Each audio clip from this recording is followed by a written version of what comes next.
안녕하세요. 안녕하세요. 잘 지내셨나요? 네. 뭐하고 지내셨길래? 네, 그러면 공부를 이어서 34쪽에 등록 전환 보겠습니다. 등록 전환. 등록 전환은 여기 한 필지 토지가 있을 테고 이 토지에 관한 정보가 수집이 될 겁니다. 근데 이 토지가 지목이 임야대장과 임야도에 등록되는 지목이더라는 겁니다. 임야대장과 임야도에 등록되는 지목이에요. 그래서 임야대장, 임야도를 통해서 공시하고 있습니다. 그런데 이 토지가 토지대장 지역도에 등록되는 지목으로 바뀌었다는 겁니다. 그러면 토지대장 지역도에 옮겨서 등록을 해야 될 겁니다. 이를 등록이 전환됐다 이렇게 얘기를 하죠. 등록이 전환됐다. 임야대장, 임야도에 등록되는 토지를 토지대장 지역도에 옮겨서 등록하는 것을 등록이 전환됐다라고 얘기하는데, 이 등록 전환 제도는 토지의 효율성을 높이기 위해서, 도면의 정밀도를 높이기 위해서 만든 제도라고 했죠. 토지의 효율적 관리를 위해서, 도면의 정밀도를 높이기 위해서 등록 전환 제도가 만들어졌습니다. 그렇다면 토지대장 지역도에 등록된 토지를 임야대장, 임야도로 등록을 바꾸는 것은 등록 전환입니까? 아닙니까? 아니라고 했죠. 그래서 그 역은 등록 전환이 되지 못할 겁니다. 두 번째, 이 등록 전환은 이 임야대장, 임야도에 등록되는 지목이 정해져 있죠. 10개. 철제, 천구, 유수, 묘목, 도입. 그렇죠. 그래서 임야대장, 임야도에 등록되는 지목이었는데 토지대장, 지역도에 등록되는 지목으로 바뀐 겁니다. 따라서 이거는 지목 변경을 수반한다고 했죠. 지목 변경을 수반함이 원칙입니다. 그런데 지목 변경을 수반하지 않는 등록 전환 세 가지가 있죠. 이거 반드시 외우셔야 돼요. 지목 변경을 수반함이 원칙이지만 지목 변경을 수반하지 않는 등록 전환이 세 가지가 있다는 겁니다. 첫 번째, 대부분의 토지가 등록 전환되어 나머지 토지를 임야도에 존치시키는 것이 불합리한 경우. 두 번째, 사실상 형질 변경이 이루어져서 등록 전환했지만 관련 법령에 의해서 지목 변경을 금지하고 있는 경우. 세 번째, 도시군 관리 계획선에 따라서 토지를 분할하는 경우. 그 세 가지 경우에는 지목 변경을 수반하지 않는 등록 전환이 나타나게 됩니다. 그 다음에 세 번째, 이 등록 전환은 요 임야도가 보통 축척이 6,000분의 1이에요. 요 지적도는 보통 축척이 600분의 1 아니면 1200분의 1입니다. 그러면 이 등록 전환은 축척의 변화가 뒤따르고 있는데, 이 등록 전환에서 나타나는 축척의 변화는 축척 변경 제도와 의미가 같습니까? 다릅니까? 의미가 달라요. 축척 변경 제도는 소축척의 지적도에서 대축척의 지적도로 바뀌는 것이 축척 변경이죠. 그런데 여기 등록 전환은 소축척의 임야도에서 대축척의 지적도로 바뀌고 있죠. 따라서 이 등록 전환에서 나타나는 축척의 변화는 축척 변경 제도와 의미가 다릅니다. 그렇다면 축척 변경에 관한 규정은 등록 전환에 적용될 여지가 있다 없다? 없다 이렇게 얘기합니다. 하나 더, 여기 임야도는 보통 축척이 6,000분의 1이고 지적도는 축척이 600분의 1이에요. 그러면 도면이 훨씬 정밀하게 그려지겠죠. 도면이 훨씬 정밀하게 그려지니까 어떻게 해야 됩니까? 측량을 해야 됩니다. 측량을 해서 도면을 정밀하게 그린 다음에 면적도 달라지죠. 면적을 다시 측정을 해야 될 겁니다. 그래서 소축척의 임야도에서 대축척의 지적도로 바뀌고 있기 때문에 정밀한 도면을 그려야 되죠. 그때 측량을 하게 됩니다. 이때는 측량을 뭐라 불렀습니까? 등록 전환 측량 이렇게 얘기합니다. 이 등록 전환 측량을 통해서 보다 정밀한 지적도가 그려지게 되면 이 지적도를 통해서 면적을 측정해 내야 되겠죠. 이때 나오는 새로운 면적을 뭐라고 불렀습니까? 등록 전환될 면적이라고 불렀어요. 이 등록 전환될 면적을 여기 토지대장에 등록을 하게 되면, 이걸 이쪽에 등록하게 되면 이걸 뭐라고 불렀죠? 토지대장에 등록을 하게 되면 등록 전환된 면적, 등록 전환된 면적이라고 불렀습니다. 근데 보통 이걸 생략해서 등록 전환 면적이라고 불러요. 측량을 통해서 새로 구해진 면적이 등록 전환될 면적. 이 등록 전환될 면적이 토지대장에 등록이 되면 이걸 등록 전환이 된 면적 이렇게 불렀습니다. 이때 여기 임야대지역에 등록된 면적이 얼마냐면 10,000제곱미터이더라는 겁니다. 그런데 측량을 통해서 새로 그려진 지적도에서 측정된 면적은 얼마냐면 10,001제곱미터라는 겁니다. 그러면 기존의 임야대지역에 등록된 면적과 새로 구해진 면적의 차가 굉장히 작죠. 오차 허용 범위 이내다 이렇게 얘기합니다. 그러면 요 면적을 여기다가 등록하고 이건 차가 너무 작기 때문에 그냥 내버려 둡니다. 그런데 여기에 면적이 얼마냐면 10,000제곱미터인데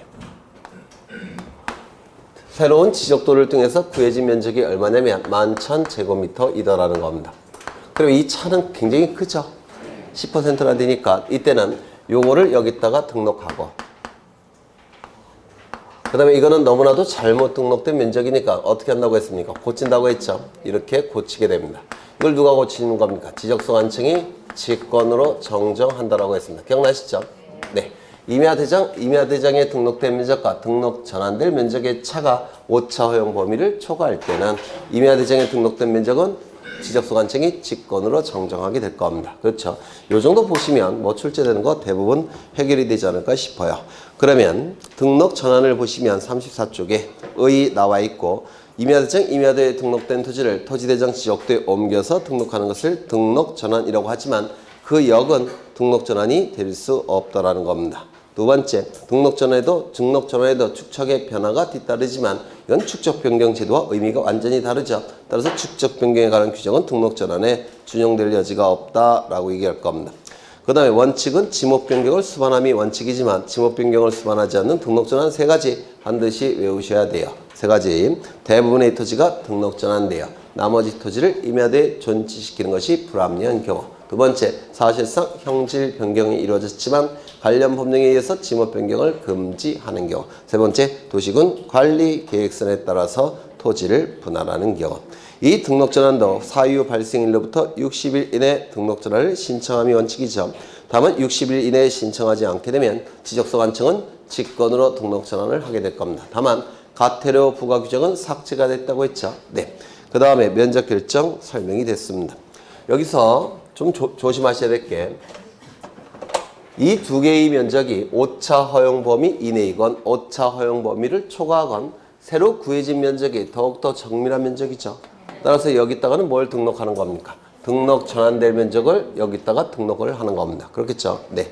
그걸 유념하셔야 됩니다. 나중에 축척과 비교를 하셔야 돼요. 축척 변경과. 그 다음에 분할 신청 나와 있는데 한 필지 토지를 두 필지 이상으로 나눠서 지적공부에 등록하는 것을 분할이라고 얘기하죠. 분할을 신청할지 말지는 토지 소유자의 자유의사에 달려 있습니다. 다만 예외적으로 한 필지 일부가 형질 변경 등으로 용도가 달라진 경우 한 필지 일부가 형질 변경으로 용도가 달라졌다면 양입지가 되지 않는 한 지목이 두 개가 존재해버리죠. 그러면 일필일목의 원칙상 지적공부에 두 개를 등록할 수는 없습니다. 따라서 용도가 달라진 날로부터 60일 이내에 그 부분을 어떻게 해야 됩니까? 분할을 신청해야만 될 겁니다. 그래서 이거 시험에 자주 나오니까 기억하셔야 돼요. 분할을 신청할지 말지는 토지 소유자의 자유의사에 달려있지만 한 필지 일부가 형질 변경 등으로 용도가 달라진 경우에는 용도가 달라진 날로부터 60일 이내 토지 소유자는 분할을 신청할 의무가 있습니다. 거기 신청 절차에서 다만이라는 문구에 나와 있죠. 그 다음에 면적 읽어보시면 될 테고 넘기겠습니다. 그 다음에 합병이 나와 있는데 합병은 두 필지 이상의 토지를 한 필지로 합쳐서 지적공부에 등록하는 것을 합병이라고 얘기할 겁니다. 두 필지 이상의 토지를 한 필지로 합쳐서 지적공부에 등록하는 것을 합병이라고 얘기하는데 이 합병도 토지 소유자의 자유의사에 달려있죠.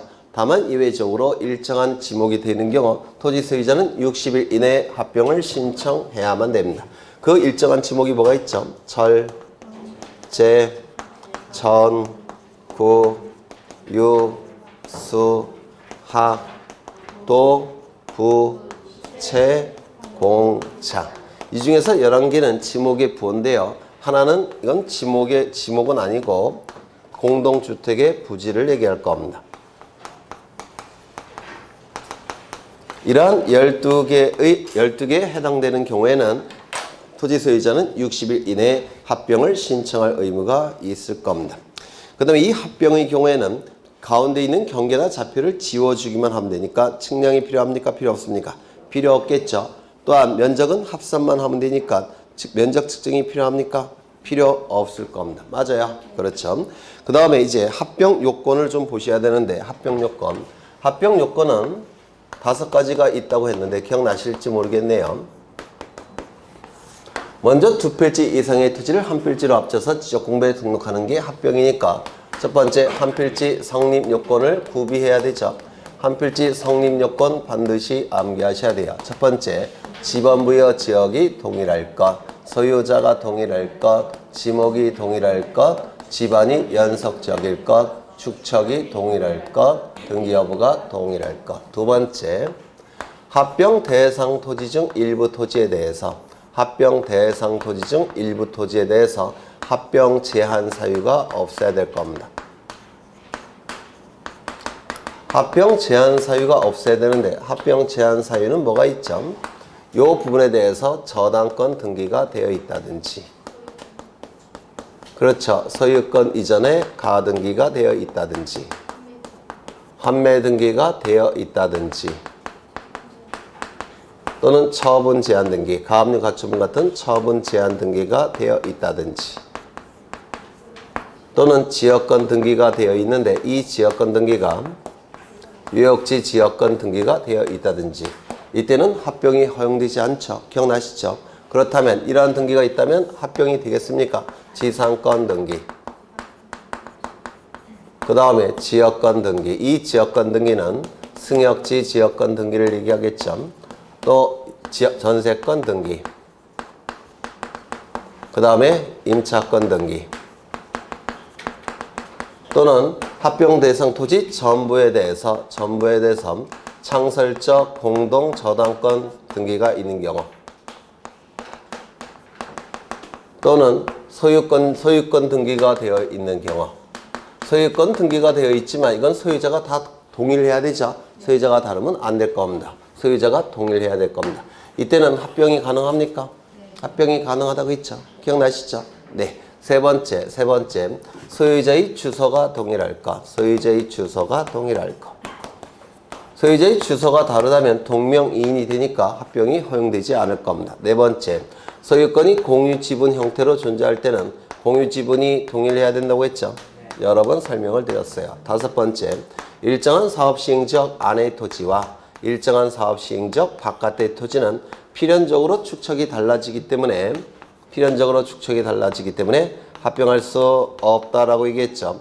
따라서 일정한 사업시행지역 안의 토지끼리만 바깥의 토지끼리만 합병이 가능하다라고 했습니다. 기억나시죠? 네. 그러면 거기 책을 보시면 합병할 수 없는 토지 나와 있는데 1번 합병하려는 토지의 지번부여 지역, 지목, 소유자가 서로 다른 경우 이때는 한 필지 성립 요건을 구비하지 못했기 때문에 합병을 할 수 없겠죠. 2번 합병하려는 토지에 다음의 등기 이외의 등기가 있는 경우 그러면 다음의 등기 이외의 등기가 뭐가 있습니까? 저당권 등기, 소유권 이전의 가등기, 환매 등기, 가압류 가처분 등기, 그 다음에 유역지 지역권 등기 그 등기가 있을 때는 합병할 수 없는 것이고 거기에 있는 거 소유권, 지상권, 전세권, 임차권 등기, 승역지, 지역권 등기, 창설적 공동 저당권 등기가 합병 대상 토지 전부에 대해서 존재한다면 합병이 가능하다고 했죠. 네, 이건 좀 어렵게 출제되는 부분이에요. 3번 그 밖에 합병하려는 토지의 지적도 임야도의 축척이 서로 다른 경우 등 대통령령으로 정하는 경우 축척이 다르다 하면 어떻습니까? 한 필지 성립 요건을 구비하지 못하겠죠. 따라서 합병할 수 없을 겁니다. 2번 합병하려는 각 필지의 집안이 연속되지 아니한 경우 한 필지 성립 요건을 구비하지 못했죠. 3번 합병하려는 토지가 등기된 토지와 등기되지 아니한 토지인 경우 한 필지 성립 요건을 구비하지 못했죠. 4번 합병하려는 각 필지의 지목은 같으나 일부 토지 용도가 다르게 되어 분할 대상 토지인 경우 다만 합병 신청과 동시에 토지 용도에 따른 분할 신청을 하는 경우에는 제외한다. 즉 합병할 수 있다. 이건 무슨 뜻이냐면 이런 뜻입니다. 여기 네 필지 토지가 존재하는데요. 100번지, 101번지, 102번지, 103번지 그리고 소유자는 전부 갑이 소유입니다. 그리고 네 필지 지목은 전 이렇게 되더라는 겁니다. 그러면 토지 소유자 갑은 이 네 필지 토지를 합병할 수 있겠습니까? 있겠죠. 지목이 같으니까 합병할 수 있을 겁니다. 그런데 갑은 어떠한 계획을 세우고 있냐면 요 102번지 토지 위에 건물을 신축하고자 합니다. 그러면 이게 전에서 이제 뭐로 바뀌어야 됩니까? 대로 바뀌겠죠. 그렇다면 건물을 신축할 예정이니까 용도가 달라지겠죠. 그러면 합병을 신청할 수 있겠습니까? 없더라는 겁니다. 지목이 달라지니까. 그렇죠. 그런데 예외적으로 요 갑이 네 필지에 대한 합병을 신청하면서 동시에 요 102번지 토지에 대한 분할을 같이 신청을 하더라는 겁니다. 그렇다면 이거 나머지 세 필지는 합병할 수 있겠습니까? 있겠죠. 그렇죠. 합병을 신청하면서 요걸 분할을 같이 신청한다면 당연히 합병은 가능할 겁니다. 뭐 그런 뜻이에요. 그 다음에 6번, 5번 합병하려는 토지의 소유자별 공유지분이 다르거나 공유지분이 다를 때는 합병 이후에 공유지분을 결정하는 게 어렵다고 했죠. 그래서 합병을 허용하지 않는다고 했고요. 소유자의 주소가 서로 다른 경우 동명이인이죠. 소유자가 다른 것이니까 합병할 수 없을 겁니다. 합병하려는 토지가 구획정리. 구획정리가 이루어지면 보통 축척이 600분의 1에서 500분의 1로 바뀝니다. 경지정리. 경지정리가 이루어지면 축척이 보통 1200분의 1에서 1000분의 1로 바뀌게 돼요. 축척변경 시행하고 있는 지역의 토지. 축척변경이 시행되고 있죠. 그러한 토지와 그 지역 밖의 토지는 어떻습니까? 축척이 필연적으로 달라지기 때문에 합병을 허용할 수 없다라는 겁니다. 지목변경. 토지의 형질 변경 등의 공사가 준공되면 용도가 달라지죠. 그렇다면 지적공부에 등록된 지목도 어떻게 해야 됩니까? 바꿔줘야 되겠죠. 이를 지목변경이라고 얘기합니다. 그 다음에 이 지목변경은 행정처분이라고 했죠. 따라서 행정소송 제기를 통해서 번복시킬 수 있다고 했습니다. 그 다음에 2번을 좀 보시면 한 필지 일부의 지목이 변경되는 경우 분할 신청과 함께 왜요? 일필일목의 원칙은 지켜져야 되니까 분할 신청도 해야 되고 지목 변경도 그 부분도 신청해야 되겠죠. 등록 전환의 경우는 원칙적으로 지목 변경이 이루어지지만 이는 등록 전환 절차에 의하는 것이지 지목 변경 절차에 의하는 건 아니다. 이거 이해가 되셔요? 여러 번 설명드렸죠. 등록 전환의 지목 변경은 임야대장, 임야도에 등록되는 지목이 10개가 있었죠. 토지대장, 지역도에 등록되는 지목이 18개 있었죠. 이쪽 지목에서 이쪽 지목으로 바뀌는 것은 등록 전환이 되는 것이고 이쪽에서 이쪽으로 바뀌는 건 등록 전환이 될 수가 없죠. 따라서 이걸 뭐라 불렀다고요? 지목 변경. 그리고 이 안에서 바뀌는 거, 그게 지목 변경이에요. 이 안에서 바뀌는 거, 지목 변경. 이쪽에서 이쪽으로 바꾸는 것만 등록 전환. 경우의 수가 그렇다는 거죠. 그 다음에 지목 변경의 대상 토지가 나와 있는데 토지의 형질 변경 등의 공사가 준공된 경우 토지 형태와 성질을 바꾸는 공사가 완료가 됐다는 겁니다. 용도가 달라지겠죠. 지적공부에 등록된 지목도 바꾸게 될 겁니다. 토지의 용도가 변경된 경우 토지 용도가 지목이죠. 따라서 지적공부에 등록된 지목도 바꿔야 될 겁니다. 건축물의 용도가 변경된 경우 학교 건물로 사용됐던 토지인데 그 부지가 그런데 학교가 폐지가 되고 교회 건물로 바뀌었다는 겁니다. 그러면 그 토지는 뭐가 되겠습니까? 학교용지에서 종교용지로 바뀌겠죠. 맞아요. 따라서 건축물의 용도가 달라지는 경우에도 지목 변경이 나타납니다. 3번이 제일 중요한데 도시개발사업 등의 원활한 추진을 위하여 도시개발 사업의 원활한 추진을 위해서는 여러 필지로 나눠져 있는 것보다는 필지 수가 적은 게 더 낫겠죠. 합병이 필요하게 될 겁니다. 사업 시행자가 공사 준공 전에 공사 준공 전을 반드시 외우셔야 되는데 공사 준공 전이라는 표현이 있으니까 용도는 아직은 바뀌지 않은 겁니다.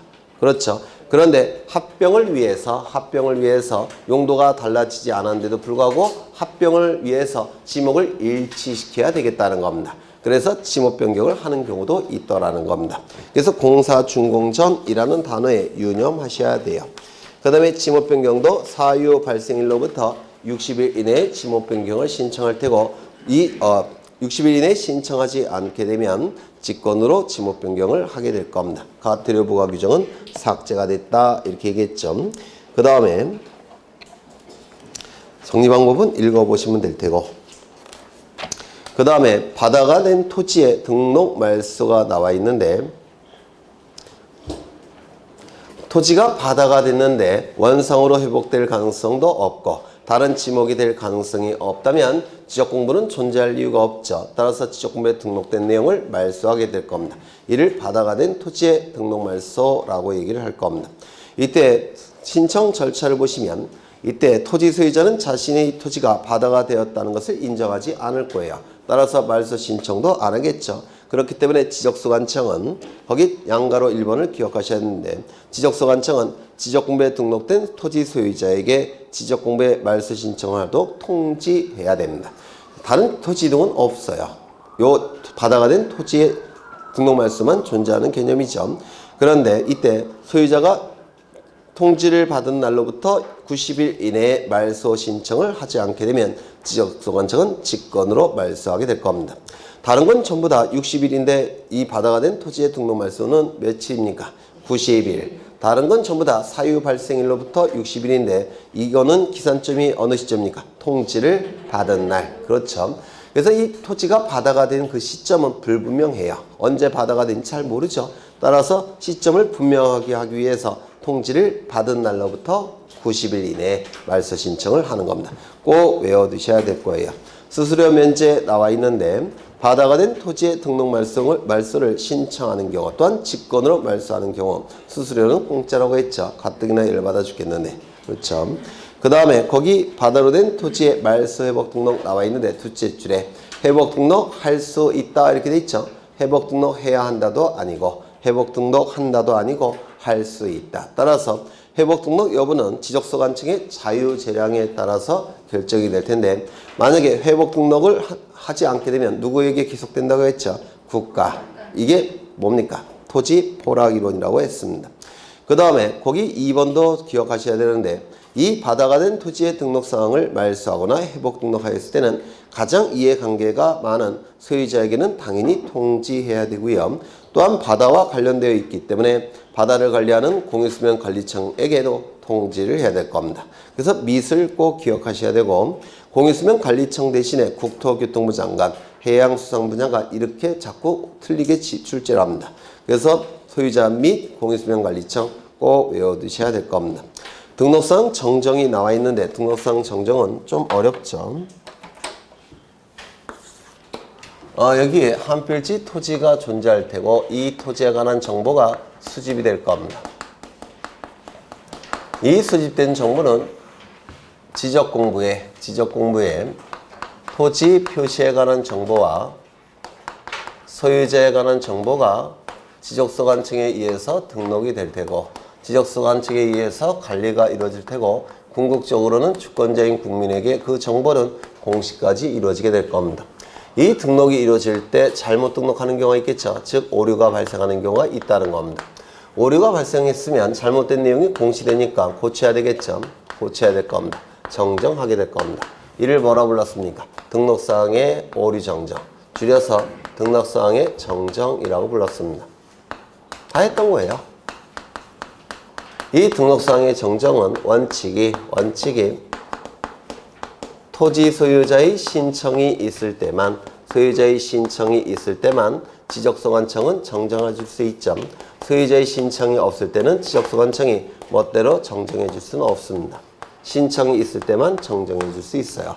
다만 예외적으로 일정한 경우에는 소유자의 신청이 없을지라도 지적소관청이 직권으로 정정하는 경우도 있다라고 했습니다. 직권으로 정정하는 경우도 있습니다. 이건 예외적인 거예요. 이 예외적인 경우는 몇 가지가 있었죠? 10가지가 있었는데 이 10가지의 공통점은 뭐라고 했습니까?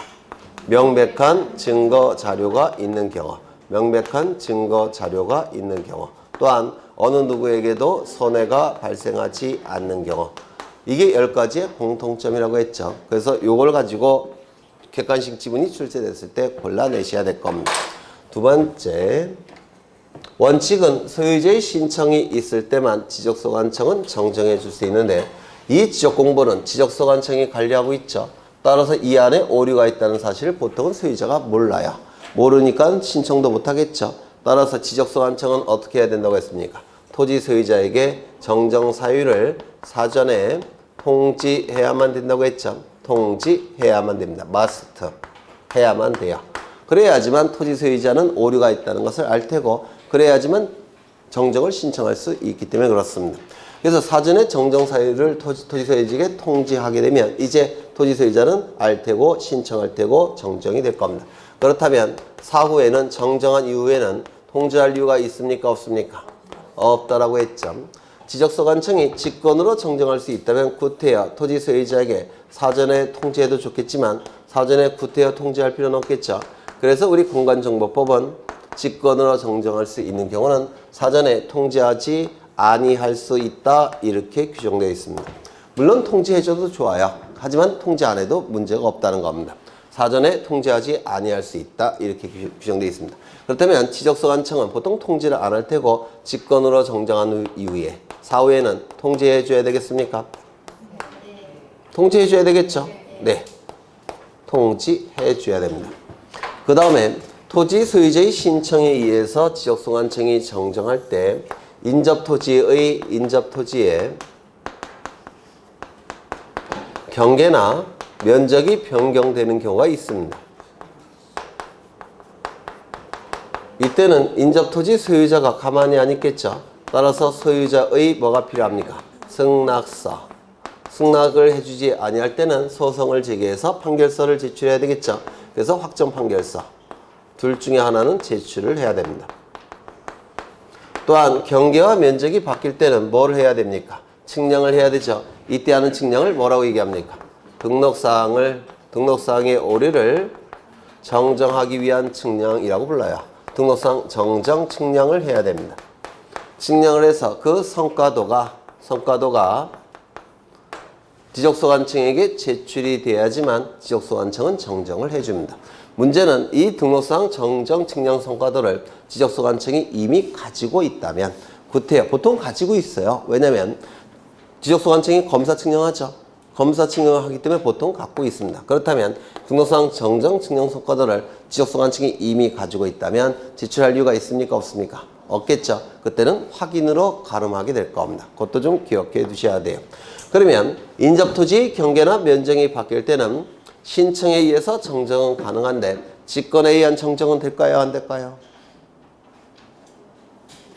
네? 다시요. 인접토지의 경계와 면적이 변경이 될 때는 직권에 의한 정정이 가능할까요? 불가능할까요? 불가능해요. 왜요? 손해가 발생하니까. 그렇죠. 손해가 발생할 때는 직권 정정이 허용되지를 않은 겁니다. 누군가에게 손해가 발생한다면 이때는 신청에 의한 정정만 허용이 될 겁니다.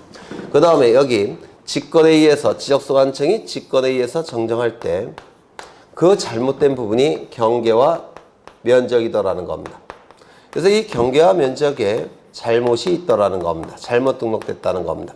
그러면 이 잘못 등록된 경계와 면적을 기준으로 해서 지적 측량을 하는 것은 의미가 있습니까? 없습니까? 없겠죠. 잘못 등록된 경계와 면적을 기준으로 한 지적 측량은 의미가 없겠죠. 따라서 잘못 등록된 경계와 면적을 기준으로 한 지적 측량은 정지시킬 겁니다. 지적 측량은 정지시킬 수가 있다는 겁니다.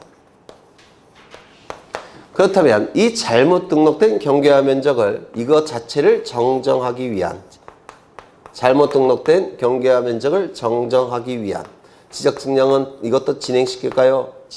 정지시킬까요? 이건 진행시킨다고 했죠. 이건 진행을 시켜야 됩니다. 잘못된 경계와 면적이 지적분부에 등록돼서 안 되니까. 따라서 잘못된 경계와 면적을 정정하기 위한 지적 측량은 진행을 시켜야 될 겁니다.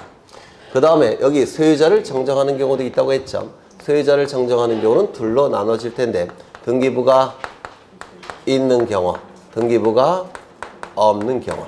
등기부가 있다면 원칙인 신청에 의한 정정은 당연히 허용이 될 테고 그리고 등기부라는 명백한 자료가 있으니까 직권에 의한 정정도 허용이 될 겁니다. 그리고 등기부, 이 소유자 부분은 기준이 뭐라고 했습니까? 등기부라고 했죠. 그래서 이 소유자 부분은 등기부가 있으니까 등기 관련 자료를 가지고 정정할 수 있을 겁니다. 이때 이 등기 관련 자료 안에는 등기 신청에 접수증은 들어갈까요? 안 들어갈까요? 안 들어가겠죠. 소유자 부분이 명확한 것만 등기 관련 자료가 되겠죠. 접수증은 등기신청서가 등기소에 접수됐다는 것만 증명하기 때문에 접수증은 이 안에 들어가지 않을 겁니다.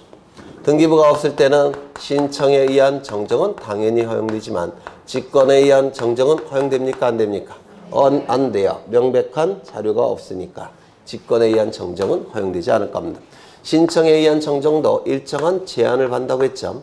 제한이 뭐가 있습니까? 이름, 주민번호, 주소에 명백한 잘못이 있는 경우, 이때 한해서 가족관계, 기록상, 증명서가 첨부가 돼야지만 이때 신청할 수 있을 겁니다. 그 다음에 요걸 좀 기억해 두셔야 돼요. 요거. 책을 좀 보겠습니다. 등록상 정정 전부 다 설명이 됐는데요. 어디를 보시느냐면 40쪽에 소관청이 직권에 의한 정정이 나와 있죠. 직권에 의한 정정. 거기 2번을 보시면 첫 번째, 토지이동 정리결의서의 내용과 다르게 정리된 경우, 토지이동 정리결의서 밑줄, 토지이동 정리결의서라는 명백한 자료가 있기 때문에 신청이 없을지라도 직권으로 정정할 수 있다는 겁니다. 두 번째. 지적도 및 임야도에 등록된 필지가 면적의 증감 없이 밑줄, 면적의 증감 없이 고치기 전과 고친 후가 면적의 증감이 없다는 겁니다. 이때는 어느 누구에게도 손해가 발생하지 않겠죠. 따라서 직권에 의한 정정이 가능합니다. 3번, 한 필지가 각각 다른 지적도나 임야도에 등록되어 있는 경우로서 밑줄 지적공부에 등록된 면적과 측량한 실제 면적은 일치. 지적공부에 잘못 등록된 면적과 실제 측량한 면적이 일치하니까 어느 누구에게도 손해가 발생하지 않겠죠. 따라서 이때도 직권에 의한 정정이 가능합니다. 네 번째, 지적공부 작성 또는 재작성 당시 잘못 정리된 경우 밑줄. 잘못 정리가 됐다는 가치 판단을 하기 위해서는 근거가 있어야 되겠죠. 애가 잘못돼서 야단을 치기 위해서는 근거가 돼야 되겠죠. 그래서 이 잘못 정리됐다는 가치 판단을 하기 위해서는 명백한 근거가 있어야 되고 그 근거가 명백한 자료가 될 수 있다는 겁니다. 따라서 이때도 직권 정정이 가능합니다. 그 다음에 지적측량 성과와 다르게 정리된 경우, 지적측량 성과 밑줄, 지적측량 성과라는 명백한 자료가 있기 때문에 이때도 신청이 없어도 직권으로 정정할 수 있다는 거고요. 그 다음에 6번, 지방지적위원회 또는 중앙지적위원회의 의결서 4번을 받은 의결서 4번 밑줄, 의결서 4번이라는 명백한 자료가 있기 때문에 이때도 직권으로 정정할 수 있다는 겁니다. 그 다음에 7번, 지적공부에 등록사항이 잘못 입력된 경우, 잘못 입력 밑줄, 잘못 입력됐다는 가치 판단을 하기 위해서는 근거가 있어야 되겠죠. 그 근거가 명백한 자료가 될 수가 있다는 겁니다. 따라서 직권 정정이 가능하고요. 8번, 토지아필 등기 제한에 위반하여 등기 신청을 각하했을 때는 등기관은 지체 없이 그 사유를 지적공부 소관청에 알려야 한다에 따른 통지가 있는 경우 밑줄, 그리고 가로 안에 있는 것도 다 밑줄 주셔야 돼요. 이게 개정사항으로 추가가 된 겁니다. 가로 안에 있는 게 지적소관청의 착오로 잘못 합병된 경우만 해당한다. 이것 좀 보겠습니다.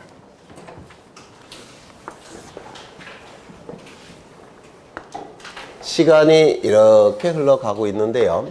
요 시점에 두 필지 토지가 존재합니다. 요거는 100번지 토지고요. 101번지 토지입니다. 소유자는 둘 다 갑, 요것도 갑이에요. 갑은 요 시점에 을에게 저당권 등기를 해줍니다. 그래서 을은 101번지 토지에 대해서 저당권을 가지고 있는 상태입니다. 그 이후에 이 두 필지 토지에 대해서 100번지, 101번지 토지, 갑이 을에게 저당권 등기를 해준 상태죠. 이 토지에 대해서 갑은 지적소관청에게 합병을 신청을 했더라는 겁니다. 이 두 필지 토지에 대해서. 그러면 이때 지적소관청은 합병 처분을 해줘야 될까요? 해줘서는 안 될까요? 해주면 안 되죠. 왜요? 합병 제한 사유가 존재하죠. 따라서 합병을 해줘서는 안 됩니다. 그런데 지적소관청은 착오로 잘못해서 합병을 해줬다는 겁니다.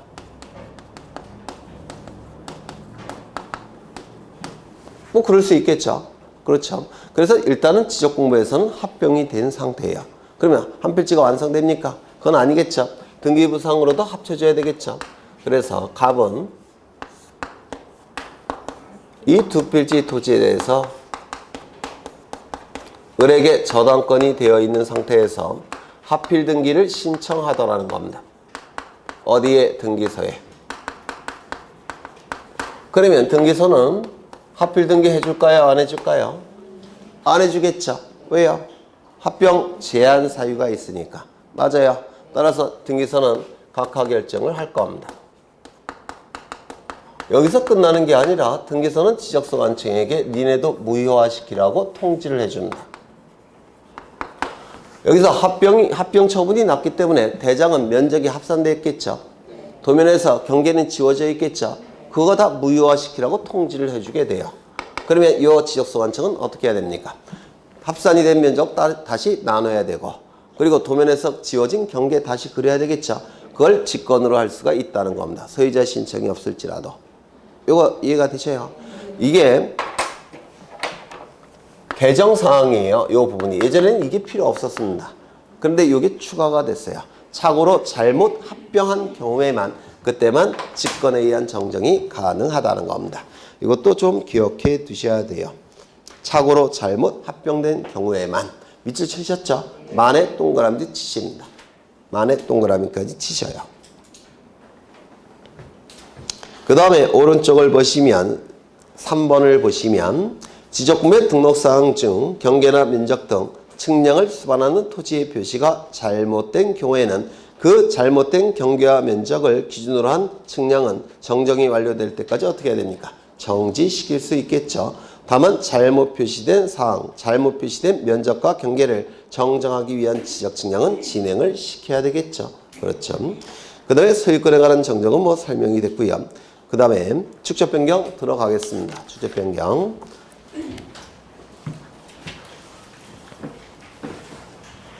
이거 어느 세월에 지우죠? 칠판이 컸을 때가 좋았는데. 여기 소축척의 지적도가 존재합니다. 지적도나 토지대정에 등록된 토지는 거래가 잘 활발히 이루어진 토지라고 했죠. 따라서 땅값이 비싼 토지고, 그리고 효율적으로 관리해야 될 토지가 지적도나 토지대정에 등록된 토지죠. 그런데 소축척에 등록되어 있기 때문에 토지 크기가 굉장히 작게 등록되어 있을 겁니다. 거래는 활발히 이루어지는데 소축척의 지적도니까 굉장히 토지들이 작게 그려질 겁니다. 그런데 시간이 흘러가면 땅값은 계속 올라가죠. 팔고 싶어도 잘 안 팔려요. 너무 비싸니까. 사고 싶어도 사기가 힘듭니다. 너무 비싸니까. 그래서 팔고 싶다면 쪼개서, 사고 싶다면 쪼개서 팔고 사야 될 겁니다. 토지가 계속 분할이 돼요. 토지들이 계속 분할이 됩니다. 가뜩이나 작게 등록된 상태인데 토지가 계속 분할이 되다 보면 공시기능은 자꾸 떨어질 겁니다. 그러면 공시기능이 떨어지는 걸 막기 위해서는 어떻게 해야 될까요? 큰 대축척의 지적도로 옮겨서 등록을 해야 되겠다는 겁니다.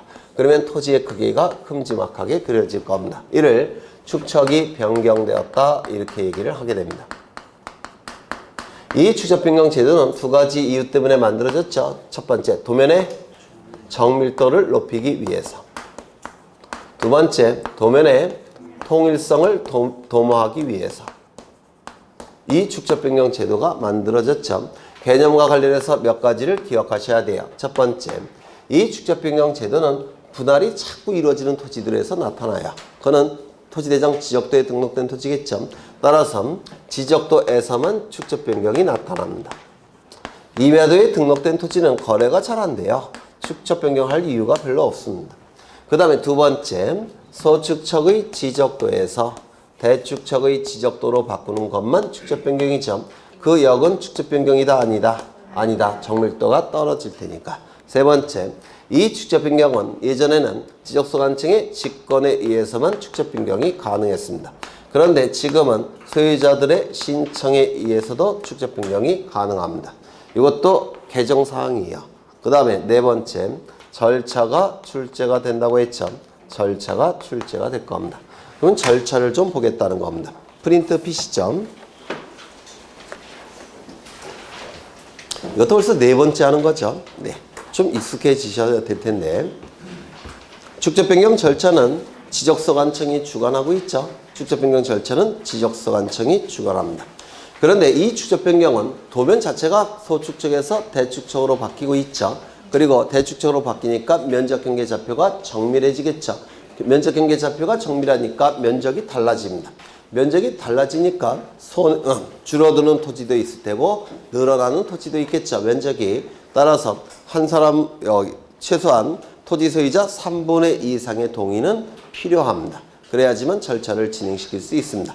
면적이 늘어난 토지도 있을 테고 줄어드는 토지도 있을 텐데 최소한 토지 소유자 3분의 2 이상의 동의가 있어야지만 진행시킬 수 있다는 겁니다. 3분의 2 반드시 암기하셔야 되겠죠. 4분의 3, 3분의 1 이렇게 출제를 하고 있죠. 그 다음에 면적이 달라지고 있기 때문에 공정성이 확보가 돼야 돼요. 공정성을 확보하기 위해서 두 개의 제도를 추가시켰습니다. 첫 번째, 여러 명의 위원들로 구성된 축적변경위원회가 구성이 되고 축적변경위원회의 의결을 거치도록 합니다. 또한 시도지사, 지적소관청보다 한 단계 더 높은 국가기관인 시도지사, 대도시장의 승인을 거치도록 합니다. 이 두 가지 제도를 통해서 공정성을 확보하고자 합니다. 다시 여기까지 꼭 외우셔야 돼요. 토지 소유자 3분의 2 이상의 동의와 축변의 의결을 거친 후 시도지사, 대도시장의 승인을 받아야 됩니다. 승인을 받은 후 지체 없이 축적 변경을 시행하겠다고 공고합니다. 누가? 지적소관청이. 이때 시행 공고는 반드시 20일 이상 해야 되죠. 시군구 게시판과 축변지역 독리 게시판 20일 이상 해야 될 겁니다. 제일 자주 출제되는 숫자죠. 네, 20일 이상 공고를 해야 되고, 축적 변경 시행 공고일로부터 확정 공고일까지 두 가지를 정지시킨다고 했죠. 왜냐하면 확정 공고 시점에 토지 이동의 효과가 나타나기 때문에 확정 공고 이후에 지적 공고를 정리해야 돼요. 그럼 확정 공고 이전에 지적 공고 정리하는 건 의미가 없겠죠. 또한 확정 공고 시점에 경계가 달라집니다. 보다 정밀한 경계로 바뀌게 돼요. 그럼 확정 공고 이전에 이루어진 경계들은 정밀하지 못한 경계죠. 정밀하지 못한 경계를 기준으로 경계복원 측량해봤자 의미가 없습니다. 그래서 이 두 가지는 무용지물이기 때문에 정지를 시키겠다는 겁니다. 지적정리 정지, 경계복원 측량 정지. 다만 이 축적 변경은 소축적에서 대축적으로 바뀌고 있기 때문에 측량이 필요하죠. 측량을 하기 위해선 경계점 표지가 설치돼야 됩니다.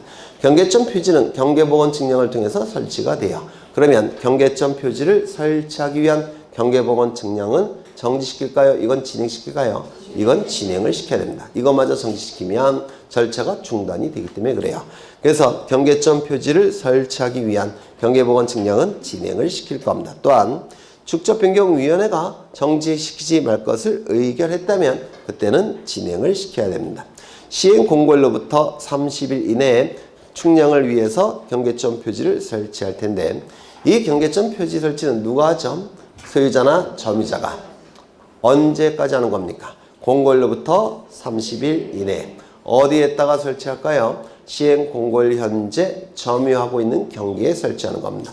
누가? 소유자나 점유자가. 언제까지? 공고일로부터 30일 이내. 어디에다가? 시행 공고일 현재 점유하고 있는 경계에 경계점 표지를 설치합니다. 경계점 표지가 설치가 됐다면 설치된 경계점 표지를 기준으로 측량에 들어가게 됩니다. 이때 하는 측량을 축적 변경 측량이라고 불러요. 축적 변경 측량을 통해서 토지의 표시 등을 새롭게 결정해야 되는데 이때의 토지의 표시 등의 결정은 내부적으로 결정하는데 불과합니다. 정산 절차가 진행이 돼야지만 법적인 효력이 나타나는 거예요. 정산 절차를 진행시키기 전 단계니까 토지의 표시 등을 지적소관청이 결정할 때 이는 내부적으로 결정하는 것에 불과합니다. 원칙은 각 필지별로 지번, 지목, 면적, 경계, 좌표값을 새롭게 정하죠. 소재지는 행정구역을 의미하니까 법령에 의해서 바뀌는 겁니다. 이게 지적소관청이 바꾸는 게 아니에요. 따라서 원칙은 각 필지별로 지번, 지목, 면적, 경계, 좌표값을 새롭게 정하게 될 겁니다. 다만 예외적으로 축변의 의결, 시도지사, 대도시장의 승인 이것이 필요 없는 축적 변경이 두 가지가 있죠. 이 두 개의 축적 변경의 경우에는 면적만 새롭게 정하게 될 겁니다. 이때의 면적은 직접 변경 측량 성과도를 가지고 새롭게 정하는 건 아니고 결과도 갖고 정하게 될 텐데요. 성과도라는 단어는 검사 측량을 거친 이후에 나오는 도면이 성과도예요. 검사 측량을 거치기 전에 나오는 도면을 결과도라고 합니다. 그래서 이게 검사 측량을 거치기 전 단계라서 이때는 결과도 갖고 면적을 정해야 됩니다. 그러면 축변이 의결 시도지사 대도시장의 승인이 필요 없는 축적 변경 두 가지를 꼭 기억해 두셔야 되는데 기억나실까요? 그림을 통해서 기억하시라고 했죠. 여기 두 필지 토지가 존재합니다. 100번지 토지, 101번지 토지. 그리고 소유자는 갑이에요. 그런데 이 100번지 토지는 축척이 600분의 1 지적돼 등록된 상태라는 겁니다. 101번지 토지는 축척이 1200분의 1 지적돼 등록된 상태예요. 그러면 축척이 다르죠. 축척이 다른데도 불구하고 갑은 합병을 하고자 합니다. 합병이 될까요? 안 될까요? 안 되겠죠. 돼요? 안 되겠죠. 그러면 합병을 위해서는 축척을 일치시켜야 되는데 축척을 일치시키는 방법은 공시기능을 높이는 쪽으로 축척을 일치시키는 겁니다. 이걸 바꿔서는 안 되고 이걸 바꿔야 돼요. 공시기능을 높이는 쪽으로. 그러면 이거를 600분의 1 지적도로 바꾸더라는 겁니다. 그러면 이제 축척이 같아졌으니까 합병이 가능하겠습니까? 합병이 가능하게 될 겁니다. 이때 뭐가 나타납니까? 축척 변경. 이걸 말로 전환시킬 수 있으셔야 돼요. 합병하고자 하는 토지가 서로 다른 축척의 지적도에 등록되어 있어서 합병을 위해서 축척 변경을 하는 경우. 다시요. 합병하고자 하는 토지가 서로 다른 축척의 지적도에 등록되어 있어 합병을 위해서 축척 변경을 하는 경우. 이때는 축변이 의결 필요 없고 시도지사 대도시장 승인 필요 없고 면적만 새롭게 정하게 될 겁니다. 두 번째, 이 지역은 도시개발 사업 시행 지역이라는 겁니다. 도시개발 사업이 시행이 되면 축척이 조금은 더 정밀해져요. 그래서 600분의 1 지적도에서 500분의 1 지적도로 바뀝니다. 그러면 이 지역은 도시개발 사업 시행 지역의 토지니까 지적도 500분의 1 지적도에 다 등록되겠죠. 그런데 이 도시개발 사업 시행 지역에서 제외된 토지들이 있더라는 겁니다. 제외된 토지들은 종전의 축척을 유지하겠죠. 600분의 1 지적도에 등록된 상태이더라는 겁니다. 그럼 공시기능에 혼란이 발생해요. 똑같은 크기의 면적이 이쪽은 좀 크게 등록되고 이쪽은 작게 등록되죠. 그래서 주변 토지와 이게 헷갈릴 수가 있어요. 공시기능에 혼란이 발생한다는 겁니다. 공시기능의 혼란을 극복하기 위해서는 이것도 주변 토지와 일치시키면 되겠죠. 이때 뭐가 나타납니까? 축적 변경이 나타나더라는 겁니다. 이때도 축변이 의결 필요 없고 시도지사 대도시장 승인 필요 없고 면적만 새롭게 정하게 됩니다. 이걸 말로 표현하실 수 있으셔야 돼요. 도시개발 사업 시행지역 안의 토지 중에서 도시개발 사업에서 제외된 토지에 축적 변경을 하는 경우. 다시요. 도시개발 사업 시행지역 안의 토지 중에서 도시개발 사업에서 제외된 토지에 축적 변경을 하는 경우. 이때도 축변이 의결 필요 없고 시도지사 대도시장 승인 필요 없고 면적만 새롭게 정하게 됩니다. 그러면 원칙이건 예외건 전부 다 면적은 바뀌네요. 그렇죠? 원칙이건 예외건 면적은 바뀌네요. 이때 면적이 달라질 수밖에 없다는 얘기죠. 그러면 면적이 얼만큼 달라졌는지 지번별로 이게 서류를 작성하게 됩니다. 지번별로. 이를 지번별 조서라고 얘기합니다. 지번별 조서가 작성이 되면 면적이 달라지는 게 확정이 된 거죠. 따라서 면적이 늘어난 토지 소유자에게는 늘어난 만큼 돈으로 징수해야 되고 면적이 줄어든 토지 소유자에게는 줄어든 만큼 돈으로 보상해 줘야 되는데 이를 정산 절차라고 부릅니다. 정산 절차가 완료되면 지체 없이 지적소관청은 축적 변경이 확정되었음을 공고합니다. 축적 변경 시행 공고도 지체 없이죠. 축적 변경 확정 공고도 지체 없이죠. 축적 변경 확정 공고 시점에 토지 이동의 법적인 효력이 발생합니다.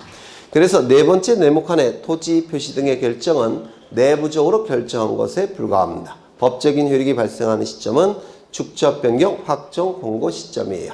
따라서 토지 이동 간주의 효과가 나타나는데 법적으로 지번, 지목, 면적, 경계, 좌표값이 달라지는 시점은 어느 시점이라고요? 확정, 공고 시점. 예외적인 경우 면적이 달라지는 시점은 어느 시점이라고요? 확정, 공고 시점. 달라졌다면 지적공부에 등록해야 되겠죠. 그 전에 지적공부에 등록되기 전에는 잘못된 지적공부에 등록 내용이겠죠. 따라서 잘못된 내용이 공시되는 것은 짧으면 짧을수록 좋으니까 지적공부에 등록할 때도 지체 없이 등록합니다. 지체 없이 등록하는 거예요. 즉 지적정리도 지체 없이 해야 된다는 겁니다. 그러면 지적공부를 지체 없이 정리했다면 이제 등기부 표제부도 고쳐야 되겠죠. 변경등기 촉탁을 하게 될 텐데 고치기 전까지는 잘못된 내용이 공시되는 거예요. 그러면 그 잘못된 내용이 공시되는 건 짧으면 짧을수록 좋으니까 변경등기 촉탁도 어떻게 이루어질까요? 지체 없이 변경등기를 촉탁하는 겁니다. 그럼 지체 없이 이루어지는 경우 일단 프린터에서 4개가 보이네요. 시행공고도 지체 없이, 확정공고도 지체 없이, 지적정리도 지체 없이, 변경등기 촉탁도 지체 없이 이루어지게 됩니다. 정산 절차를 좀 더 확인해 보면 청산금, 면적이 늘어난 토지 소유자에게 징수하는 돈, 면적이 줄어든 토지 소유자에게 보상해 주는 돈, 이를 청산금이라고 얘기합니다. 청산금이 계산이 돼야 되겠죠. 먼저 지적소관청은 토지의 제곱미터당 가격을 조사해서 축척변경위원회에 제출합니다. 그러면 축척변경위원회가 토지의 제곱미터당 가격을 의결하게 됩니다. 그 의결한 바에 따라서 지적소관청은 토지의 제곱미터당 가격을 결정하게 돼요. 토지의 제곱미터당 가격을 결정하는데 형식적으로 결정하는 주체는 지적소관청입니다. 하지만 실질적으로 결정하는 주체는 누굴까요? 축변위예요.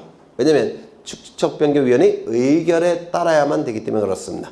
그래서 의결에 따라 결정이 될 겁니다. 그러면 토지의 제곱미터당 가격이 결정이 되면 증감면적의 제곱미터당 가격을 곱하면 청산금이 결정이 되겠죠. 청산금이 결정이 되면 시군고 게시판과 축변지역 독리 게시판에 15일 이상 공고를 하게 됩니다. 이거 꼭 외우셔야 돼요. 축척변경 시행 공고일은 며칠 이상? 20일 이상. 축척변경 청산금 결정 공고일은 며칠 이상? 15일 이상. 청산금 결정 공고일로부터 20일 이내에 납부고지 수용통지를 토지 소유자가 하게 될 텐데 이때 납부고지 수용통지를 받은 자는 6개월 이내 청산금을 납부하는데 이때 기산점을 꼭 기억하셔야 돼요. 기산점. 돈을 주는 자를 기준으로 하는 겁니다. 돈을 주는 자. 그럼 납부고지라는 얘기는 납부할 것을 고지하는 거니까 면적이 늘어난 토지 소유자에게 지적소관청에 납부할 것을 고지하는 거죠. 그럼 돈이 소유자에게서 지적소관청으로 가는 거니까 소유자를 기준으로 해서 납부고지를 받은 날로부터 6개월 이내에 납부하는 겁니다. 수령통지는 지적소관청이 면적이 줄어든 토지 소유자에게 받아갈 것을 통지하는 것이죠. 돈은 지적소관청에서 토지 소유자에게 넘어갑니다. 그러면 지적소관청을 기준으로 기산점이 결정돼야 되니까 수령통지를 한 날로부터입니까? 받은 날로부터입니까? 한 날로부터. 수령통지 한 날로부터. 그리고 둘 다 6개월이죠. 6개월. 그 다음에 납부고지 수령통지 받은 날로부터 1월 이내에 이의신청할 텐데 1월 반드시 기억하셔야 돼요. 이거는 이의신청일을 기준으로 하는 거니까 납부고지건 수용통지건 둘 다 받은 날로부터 1월 이내에 이의신청을 하게 됩니다. 청산 절차가 생략되는 경우가 두 가지가 있는데 첫 번째, 증감 면적이 오차 허용 범위 이내인 경우. 이때는 청산 금액이 굉장히 작아지죠. 이때는 생략할 수도 있다는 겁니다. 금액 자체가 워낙 작아지니까. 다만 축적변경위원회가 의결을 했다면 이때도 청산하기로 의결을 했다면 진행을 시켜야 될 겁니다. 소유자 전원이 한 명이라도 빠지면 안 돼요. 자꾸 5분의 4로 출제하는데 5분의 4가 아니라 전원이 한 명이라도 빠지면 안 되고 청산하지 않기로 합의한 후 서면이 제출된 경우 서면, 그래서 전원, 서면 두 가지 단어를 꼭 기억하셔야 되겠죠. 이때는 청산 절차가 생략이 될 수 있다라는 겁니다.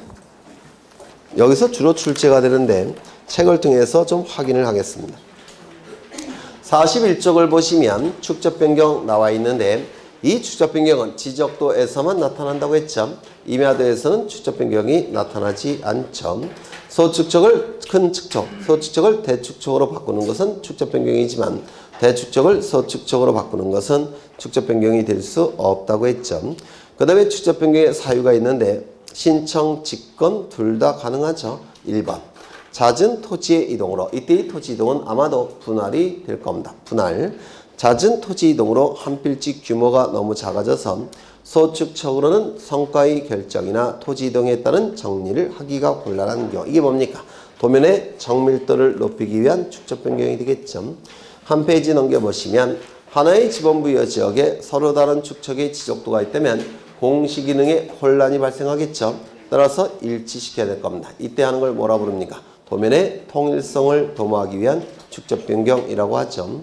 그 다음에 2번을 보시면 토지 소유자는 축적 변경 사유를 적은 신청서에 토지 소유자 3분의 이상의 동의를 첨부하여 지적소관청에게 제출해야 된다. 3분의 이상의 동의가 있어야지만 축적 변경을 신청할 수 있다는 얘기가 되겠죠. 그 다음에 축적 변경 절차가 나와 있는데 절차 여기서 다 설명이 됐는데요. 거기 반가로 2번에 반가로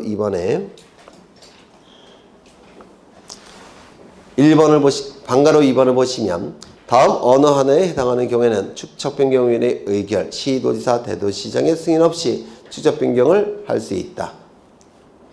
축적 변경위원회의 의결도 필요 없고 시도지사, 대도시장의 승인도 필요 없는 축적 변경이 두 가지가 있다고 했죠. 이때는 뭐만 새롭게 정한다고요? 면적만 새롭게 정합니다. 나머지는 종전 지적공부에 따르겠죠.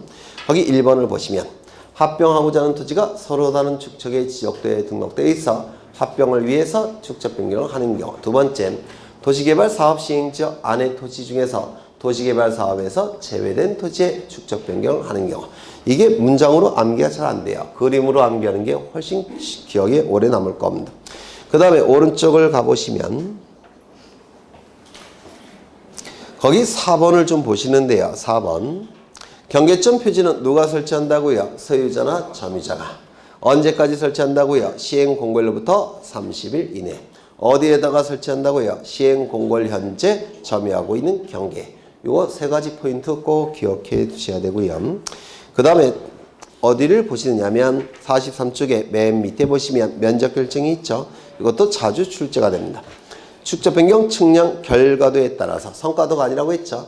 축적 변경 측량 결과도에 따라 면적을 측정한 결과 축적 변경 전의 면적과 축적 변경 후의 면적의 오차가 허용 범위 이내인 경우에는 축적 변경 전의 면적을 결정 면적으로 하고 오차 허용 면적을 초과할 때는 축적 변경 후의 면적을 결정 면적으로 한다. 여기에 등록 전환과 차이점이죠. 등록 전환의 경우에는 이 두 개의 면적이 오차 허용 범위 이내이건 오차 허용 범위를 초과하건 이 면적을 등록 전환 면적으로 결정한다고 했죠. 맞아요. 왜? 이게 더 정밀한 면적이 될 테니까. 그러면 이 축적 변경도 축적 변경 전의 면적보다는 축적 변경 후의 면적이 더 정밀한 면적이죠. 그러면 오차 허용 범위 이내이건 오차 허용 범위를 초과하건 당연히 축적 변경 후의 면적을 결정 면적으로 해야 되는 것처럼 보이죠. 그런데 오차 허용 범위 이내일 때는 축적 변경 전의 면적을 결정 면적으로 한다. 이렇게 돼 있죠. 왜 그렇게 된다고 했습니까? 청산 절차를 생략하기 위해서. 기억나셔요? 그래서 이거 꼭 기억해 두십니다. 청산 절차를 생략하기 위해서 이렇게 하는 겁니다. 만약에 오차 허용 범위 이내일지라도 축적 변경 후의 면적을 결정 면적으로 하게 되면 청산 절차가 진행이 될 겁니다. 그러면 절차가 복잡해져요. 따라서 이때는 전의 면적을 결정 면적으로 한다고 했고요. 그 다음에 한 페이지 더 넘겨보시면 경계점 좌표 등록부와 축적 변경이 나와 있죠. 경계점 좌표 등록부를 갖춰두지 아니하는 지역을 경계점 좌표 등록부를 갖춰두는 지역으로 축적 변경을 하는 경우에는 그 필지의 경계점을 평판 측량 방법이나 전자평판 측량 방법으로 지상에 복원시킨 후 경의 측량 방법으로 경계점 좌표를 구해야 된다. 이렇게 되어 있습니다. 이거 좀 이해를 하시면 좋을 텐데.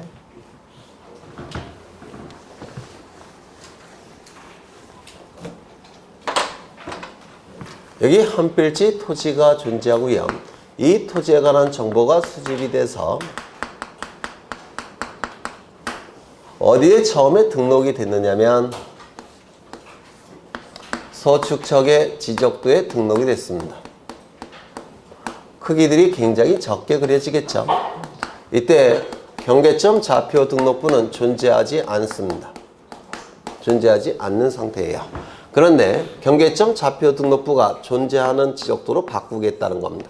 대축척의 지적도로 바꾸면서 여기서는 경계점 좌표 등록부가 존재하더라는 겁니다.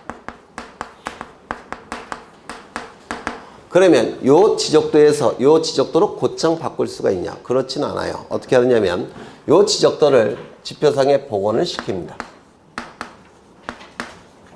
복원시켜서 경위 측량을 통해서 이렇게 이쪽으로 전환을 시키는 겁니다. 이게 경위 측량을 통해서 지적도와 좌표 아니 요거죠, 요거. 경위 측량을 통해서 여기다가 등록하는 거예요. 이렇게. 그렇다면 이때 등록할 때와 복원이 될 때는 같은 측량 방법을 쓴다고 했죠. 그럼 등록할 때 경계점 좌표 등록부가 존재하지 않는 지역이니까 무슨 측량을 썼겠습니까?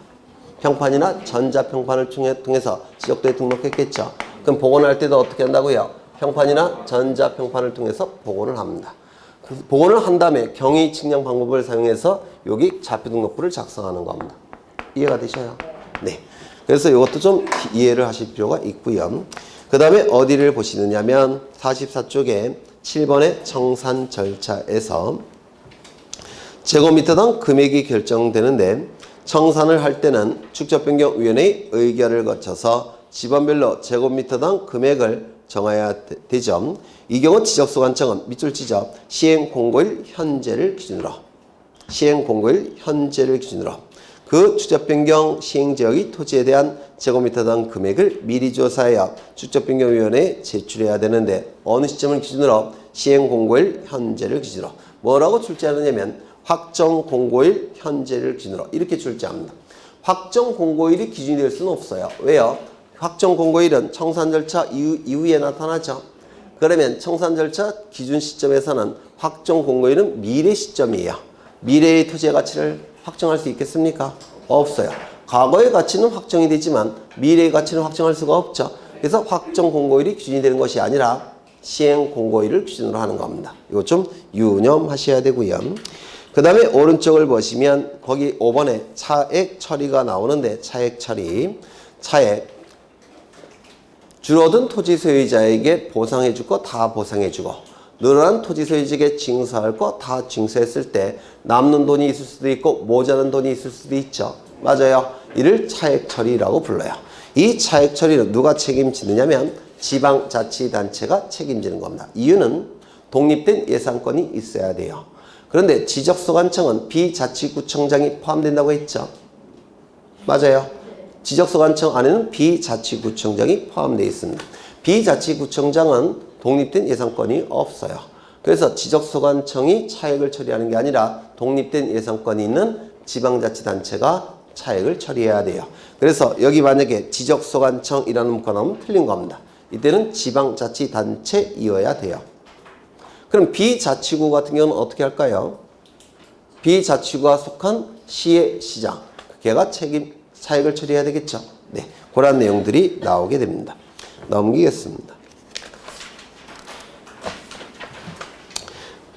그 다음에 한 페이지 넘겨보시면 축적변경위원회가 나오는데 거기 반가로 1번 꼭 기억하셔야 돼요. 위원회는 5명 이상 10명 이하의 위원으로 구성하되 위원회 2분의 1 이상을 토지 소유자로 해야 되고 그 다음에 토지 소유자가 5명 이하일 때는 토지 소유자 전원을 위원으로 위촉해야 되고 반드시 기억하셔야 되고요. 위원장은 위원들이 선거에 의해서 선출하는 것이 아니라 누가 지명합니까? 지적소관청이 지명한다는 거 기억하셔야 되고요. 오른쪽을 가보시면 회의가 있는데 회의는 누가 소집할까요? 둘째 줄에 위원장이 소집하겠죠.